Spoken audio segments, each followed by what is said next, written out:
नमस्कार साथियों, स्वागत है आप सभी का प्रशिक्षण आईएएस के ऑनलाइन प्लेटफॉर्म पर। मैं अजय दुबे आप सभी का हार्दिक अभिनंदन करता हूं। आज यूपी पीसीएस ने 20 फरवरी 2025 को अपना नोटिफिकेशन जारी किया है और इस नोटिफिकेशन में हमारे जो टोटल पद हैं वो कितने हैं, इस भर्ती के लिए एज लिमिट क्या होनी चाहिए, क्वालिफिकेशंस क्या होनी चाहिए, तो उन्हीं चीज़ों के लिए आज आपके सामने ये सेशन रखा गया है। तो नोटिफिकेशन मुझे उम्मीद है कि आप सारे लोगों तक पहुंच गया होगा और एग्जाम का एक डेट भी कैलेंडर में जारी कर दिया गया है 12 अक्टूबर 2025। तो उसके अकॉर्डिंग हमारे पास अभी 7-8 महीने का समय है, जिसको हम अच्छे तरीके से यूटिलाइज करके अपने परीक्षा पैटर्न के आधार पर और सिलेक्शन की ओर अग्रसर होते हुए हम इस समय का सही से इस्तेमाल कर सकते हैं। तो आज के इस नोटिफिकेशन में क्या क्या आपके सामने जो पॉइंट्स हैं वो क्या क्या रहने वाले हैं, इनके बारे में हम चर्चा करते हैं। तो देखिए, नोटिफिकेशन आपका ये ऑफिशियल नोटिफिकेशन है जो 20 फरवरी को जारी किया गया है और इसमें जो टोटल पद रहने वाले हैं हमारे वो कितने हैं। तो सबसे पहले हम वैकेंसी की बात कर लेते हैं कि टोटल पद कितने हैं। हमारे 200 पद हैं, ठीक है। लेकिन ये 200 वैकेंसी जो है ये फिक्स नहीं है, ये कम या ज्यादा हो सकती हैं, क्योंकि अभी इसमें क्षेत्रीय वन रक्षक अधिकारी के जो वैकेंसी हैं उनको ऐड नहीं किया गया है। और उनको ऐड न करने के पीछे का सबसे बड़ा जो रीजन है वो ये है कि अभी तक क्षेत्रीय वन रक्षक अधिकारी के पदों का अधियाचन आयोग तक नहीं पहुंचा है। जैसे ही वो अधियाचन आयोग के पास पहुंचेगा, पदों की संख्या इसमें बढ़ा दी जाएगी। तो अभी अपर पीसीएस के लिए जो वैकेंसी है आपकी लेटेस्ट में वो 200 पद है। तो इन 200 पदों को ही ध्यान में रखते हुए आप तैयारी शुरू कीजिए।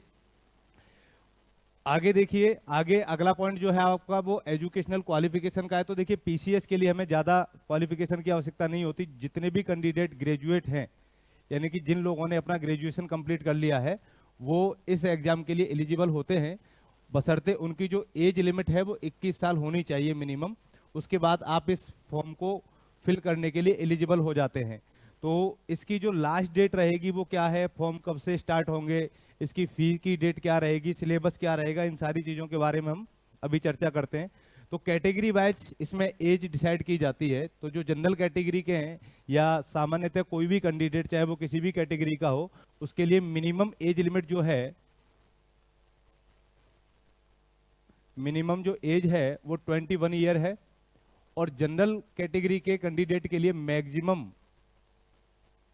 एज लिमिट 40 ईयर है, ठीक है। तो 21 साल से लेकर के 40 साल तक के अभ्यर्थी जो है वो यूपी पीसीएस का फॉर्म भर सकते हैं। उसके बाद में ओबीसी, एससी, एसटी इनके लिए रिजर्वेशन के बेसिस पर कुछ छूट दी जाती है आयु में, 5 वर्ष की, 3 वर्ष की, उस हिसाब से। तो वो लोग भी मैक्सिमम, इसमें जो डिसेबिलिटी के लिए जो एज होती है वो 55 साल होती है, कि जो लोग विकलांग हैं या उनको कोई भी डिसेबिलिटी है, ठीक है, तो वो उनकी जो मैक्सिमम एज मानी जाएगी वो 55 साल तक की है, 55 ईयर तक। तो ये हमारा आज का नोटिफिकेशन है। अब इसमें जो एप्लीकेशन डेट्स हैं वो कब से शुरू हो रही हैं, तो 20 फरवरी से हमारे फॉर्म भरना स्टार्ट हो जाएंगे, आज से ही।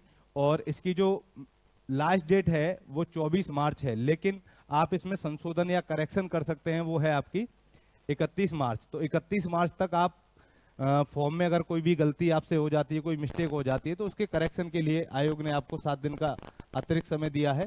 तो इन चीज़ों का ध्यान रखते हुए फॉर्म को अच्छे तरीके से फिल करें। और पीसीएस में जो आपका सिलेबस रहेगा, परीक्षा पैटर्न क्या है, किस तरीके से तैयारी करनी चाहिए, इन पर आपको विस्तृत जानकारी अगले वीडियो में देखने को मिलेगी। तब तक के लिए आप मस्त रहिए, व्यस्त रहिए। थैंक यू, धन्यवाद।